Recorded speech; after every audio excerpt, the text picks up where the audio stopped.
Hi everyone, welcome to my YouTube channels. Enjoy, like, subscribe, and leave a comment below. Thank you.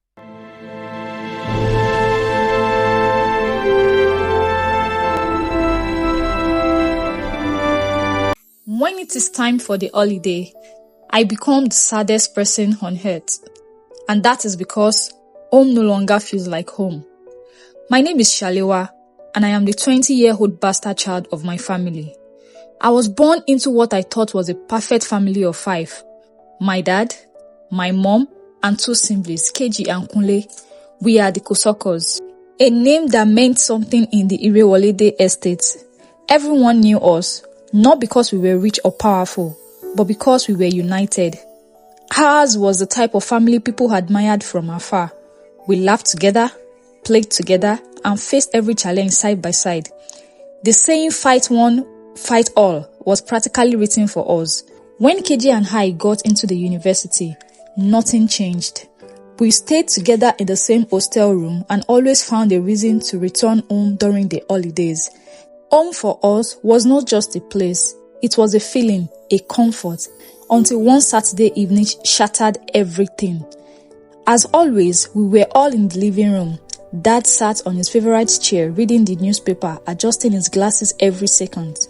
Mom peeled yam with such happiness it was almost poetic. KG on the chair, painting her nails and humming a new song from Ashake's latest album. Then came a knock on the door. Kunle rushed to it. He always does that, excited to beat everyone to it. He opened it wide and there stood 2 women. One looked like she was in her mid-30s, tall and dark with tired eyes. The other was older, with silver hair tied neatly under a scarf. They both wore iro and buba, and even without talking, you could tell something was heavy in their heart. They asked to see our parents. The younger woman looked at him with pleading eyes. "Please, just call your parents," she said, her voice calm but sad. Then she added, "Tell her it is about Bamike, if that name will make a difference." Immediately, Mom stood. She dropped the knife, the yam forgotten. "Bamike," she whispered almost to herself. She rushed to the door, looked at the women for a long moment, then opened it wide. Her eyes were round with disbelief. The living room became quiet, too quiet. Even the radio playing quietly in the background was no longer noticeable. Immediately the guests were seated. Mom asked us to go to our rooms and sternly warned us not to come outside until she said so. Her voice was firm, no room for negotiation.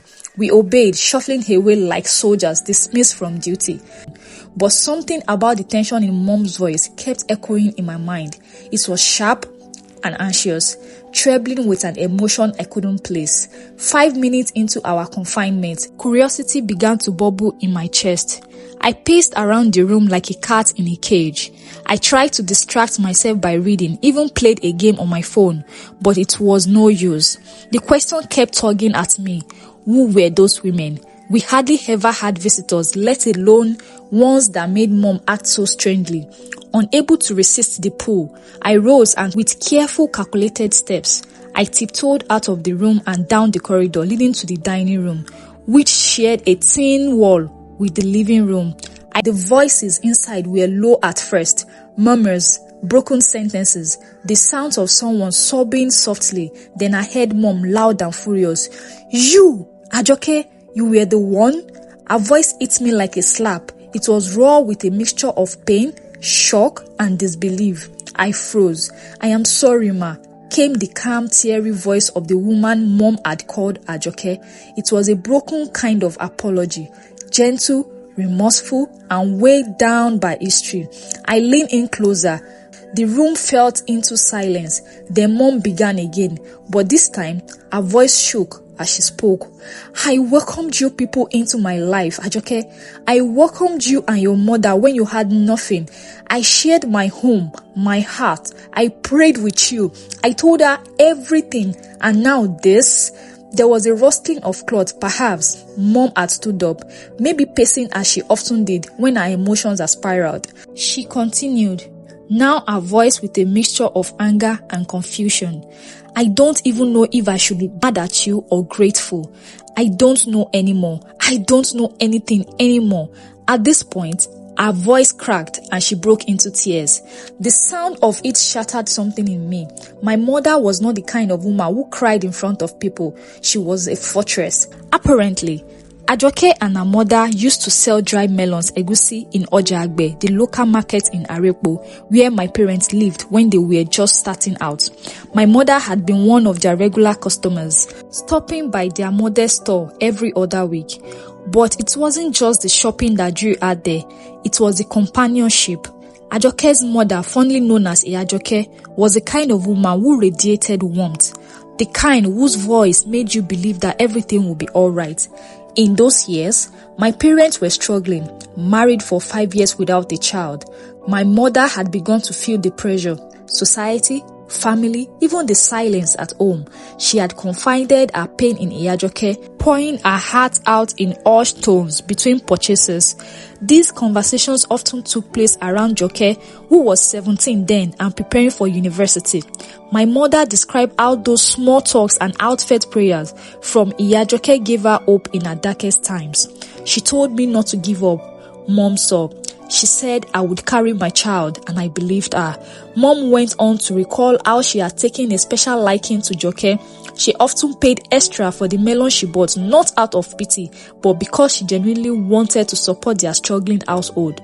Sometimes, she would invite Ajoke over to the house just to keep her company when she was lonely. Those little visits, Mom said, helped to fill a void. Then Ajoke gained admission into the university. That, as I gathered, was when everything changed. The freedom of university life wrapped itself around her like a warmed cloak. She started exploring, trying new things, making new friends. But in the process, she lost focus. Her academic began to suffer. Then one mistake led to another. She fell in love, or what she thought was love at the time, and got pregnant in her first year. The boy denied responsibility, told her outright to take it out. She pleaded, cried, tried to reason with him, but he was unmoved. Those months, according to her, were some of the darkest in her life. She was always sick, mentally drained, emotionally alone, and physically exhausted. She couldn't tell her mother, so she stayed away from home, hiding behind excuses, schoolwork, transport issue, fake deadlines. But Iyajoke wasn't fooled. She knew something was wrong. Somehow, Ajoke had managed to keep the pregnancy a secret from everyone except a few friends who helped her through it. She delivered a beautiful baby girl. Her world shifted again. She was only 19, confused, alone, and still trying to find her own place in life. The weight of motherhood was crushing.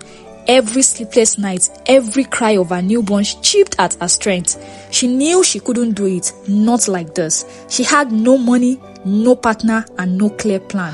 She stalled for days, unsure what to do, until one day, her mother called and threatened to come to school and drag her back. It was a cold, quiet evening. The rain had just stopped, leaving behind the soft drip-drop sound of water falling from the leaves. Inside the house, warmth lingered in the air, and my mother gently called on the sofa at dozed off midway through her favorite evening show. Suddenly, a loud knock at the front of the door jolted her awake. She sat up, startled, just as my father hurried to answer the door. But when he opened it, there was no one there. Confused, he looked around. Just then, knock, knock. The sound echoed again, loud, and my mom had now joined him at the entrance, equally confused. My father opened the door the second time, and again there was no one. But this time, something was different. There, right at their feet, there was a baby girl wrapped tightly in soft Ankara fabric, placed inside a woven basket. Untouched by the storm that had passed, pinned to the fabric was a small handwritten note with a single word, Bamike. Fear crept into their hearts as they scanned the surrounding, hoping to catch a glimpse of someone or anyone at all who could explain this. For weeks, they didn't know what to do. Who would leave a baby like this? Where had she come from? Every day, they watched her sleep, eat, giggle, and slowly she began to feel like theirs. After much contemplation and prayers, they decided to leave Lagos and relocate to another state where they would raise the child as their own. They gave the child another name, not minding what the note has said, as that will remind them every day of the mystery behind the child. A year later, my mother conceived for the first time. Who is there? Those words shook me to my core. I had been hiding quietly, tucked away in the hallway, having stumbled on the tail's end of the tense conversation. Kunle, my younger brother, who had come looking for me, had accidentally knocked over the flower vase, revealing our presence to everyone in the sitting room. My heart raced. I had heard everything. Tears rolled down my cheek as the truth unraveled itself. The family I'd always known wasn't mine by blood. So this isn't my real family. Ajoke, a woman I had never seen before, whose eyes felt strangely familiar, stood silently as my parents spoke. She had come not to take me away, but unburden herself. For years, she had carried the guilt of what happened.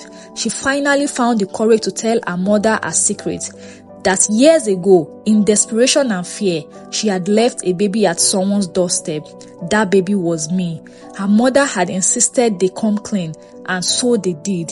Long conversations followed, and my parents, listened calmly, holding my hands the whole time. They thanked Ajoke and her mother for coming forward and told them they were free to visit whenever they wanted to. Everyone left with smiles and warm hug. Everyone but me. Inside, I was broken.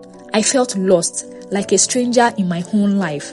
I looked at the wall of the house I grew up in, the photos, the memories, and yet I felt disconnected.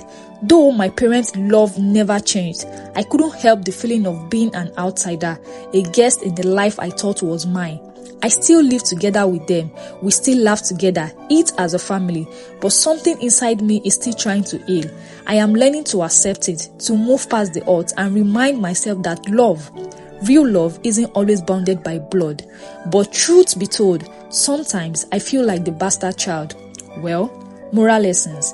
Love and family are not only defined by blood. Though Shalewa discovered she wasn't her parents' biological child, and the unwavering love they gave her proved that true family is built through commitment, care, and shared life, not just genetics. The truth, no matter how painful, has the power to free and heal.